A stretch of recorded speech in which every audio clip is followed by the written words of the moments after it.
What is up? This will be my practical for the head, neck, and face region. The very first one we will be starting with is the observation. The first thing that you're going to look for is any discoloration of the face in general, and then you're going to want to look for their body motion in relation to their head.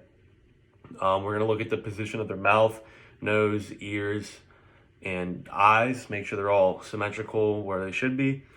And then we'll want to look for hematomas, and then if they have any abnormal facial expressions at rest. So from the very front, we're going to make sure they have no hairline abnormalities, prominence of the retraction of their eyeballs, make sure they're not too far back or too far out. We're going to look for foreign bodies, so like sometimes that could contain of like turf or just any other foreign body. We have to make sure there's no foreign bodies there. He does not. We're going to look for dislodged movement, or dislodged or broken contacts lens. Do you have any contacts? Then we'll look for lacerations of the globe. He has no lacerations. Ability to close your eyes. Can you close your eyes? Good job. And then we'll look for raccoon eyes. That's would be a blowout fracture in the mandible or in the maxilla, and then there'd be like coloration below the eyes. Then you look at the color of their sclera in general. There's no discoloration of that. We'll look at the deviation of the nose, and then the symmetry of the nasal passages. They look good. Back to the eye, we'll look at the symmetry of the pupils, make sure they're equal and active. So we'll do a little H test, have them follow my finger, like that. Then we will also look for discharge from the nasal passage.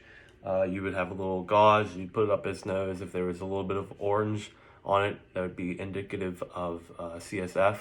The next thing that we have is the shape of the jaw. All teeth are present as well, so he's doing good. And then we have the head and neck posture in general. Then we have from a lateral perspective, so if you don't mind looking that way. We will have his posture in general, make sure that he isn't too far forward, leaning with his head, leading with his neck. Then we'll look at the ears themselves, look at the position of the ear in relation to his head, make sure all the contents are there. So we want to make sure that you have your tragus, antitragus, and then you'll look also for discharge out of the ear for that CSF, and then you want to look for kyphosis or lordosis in the neck. Then from a posterior view, we also want to look for the depression of the shoulders, make sure they're not too depressed, elevated excessively, level of the shoulders, and then you want to look for the position of the ears relative to his head and make sure they're equal on both sides. Then the last thing you'll look for is a battle sign, which could show a posterior fracture of the skull. And then if we looked overhead, we would want to make sure that his zygomatic bones are not too far out, too far in, or anything like that.